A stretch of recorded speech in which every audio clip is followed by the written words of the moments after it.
I have to say that this show truly is improving as time goes on. It's slowly but surely, and to me, that is definitely a good thing, especially with Angels of Death. Despite how well RPG Maker games can be, sometimes when you're trying to stretch out a very small story, things seem to lag. But however, they seem to finally find the right pacing within time for the show. So yeah, that is definitely an upside for Angels of Death, especially in this episode. We get to see two kinds of monsters right now. We see one revealed and we see how one was made. Let's start with the one that was revealed today, and that is Rachel Gardner. She is on her pathway to find something to help out Zach, whether it's a medicine or bandages for him. But in order to do this, she has to go back all the way down to the first floor she was on. So as she goes through each floor, she notices something very odd.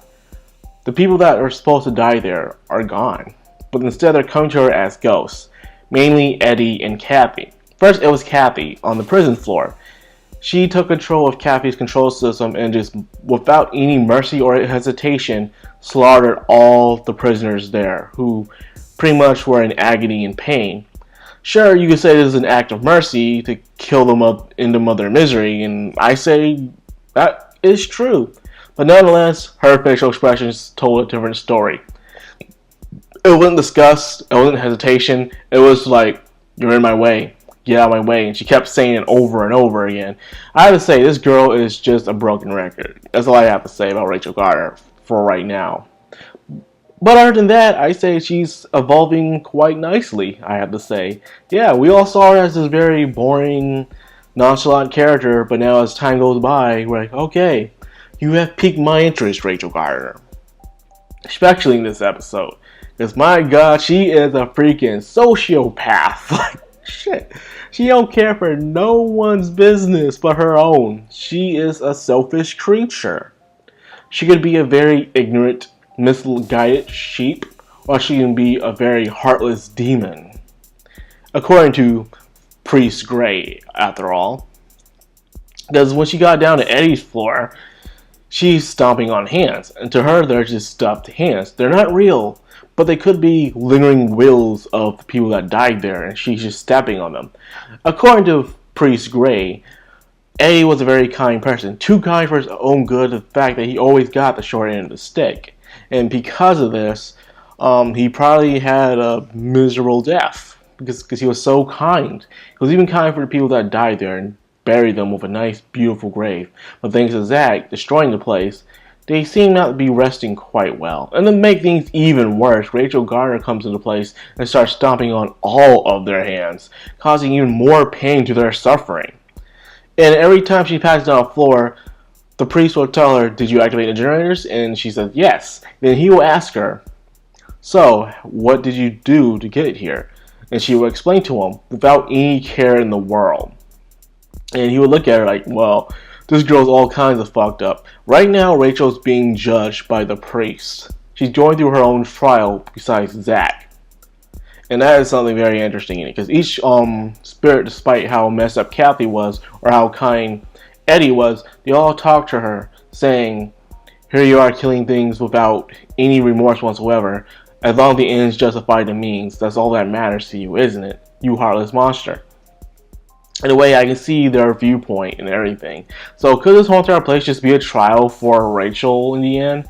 Who knows? So anyways, when she was on Danny's floor, but how his body's gone. But we don't see no ghost Danny.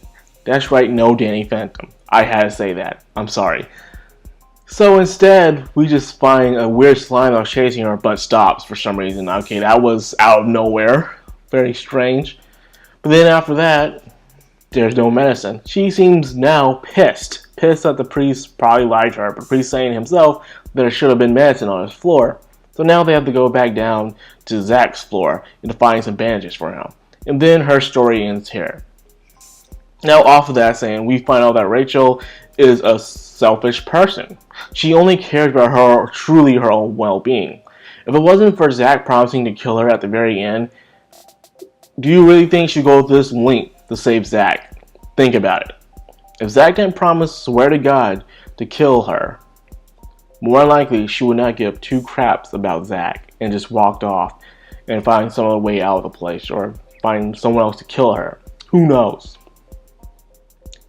And besides that, with the whole entire thing of her being a misguided sheep or a heartless demon, it could be go both ways. She is extremely religious and believes oaths upon God. So her driving religional faith could be causing her to be a very sociopath kind of person who will destroy anyone in her way to get her promise to God, or she could be a heartless demon in disguise that is going around killing people while trying to get what she wants selfishly.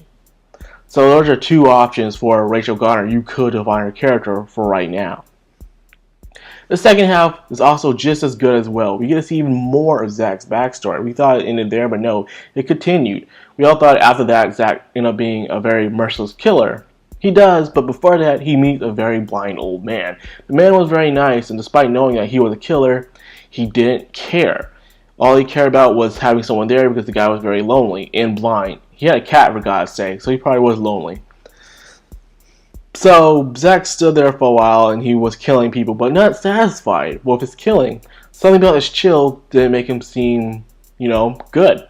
He already killed two people while he was there, a woman from a car and then a drunken guy on the street. Still wasn't enough, until one day, tragically, the old man dies. And now he finds the two people that killed him, and they all have those stupid grins on their face as if they got away with murder, which technically they kind of did. And because of this, Zack found his reason to kill. The people he loves to kill are people who show happy faces. He can't stand people who feel like they're on top of the world, that they can never die. Death is the furthest thing from their mind ever. In fact, this reminds me of one of my favorite crazy psychotic killers in anime.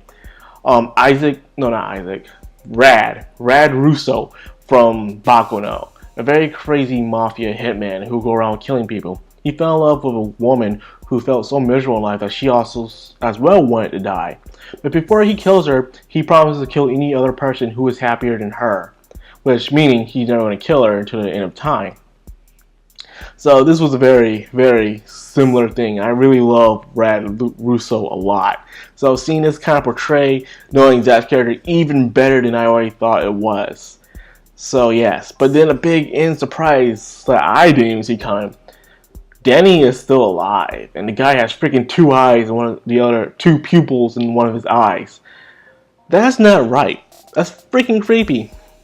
So yes, this episode of Angels of Death is getting better and better. I know I said the last episode was the best, but this one gets even better as time goes on. We see more of these characters and things are revealed as time goes on, as a story should be.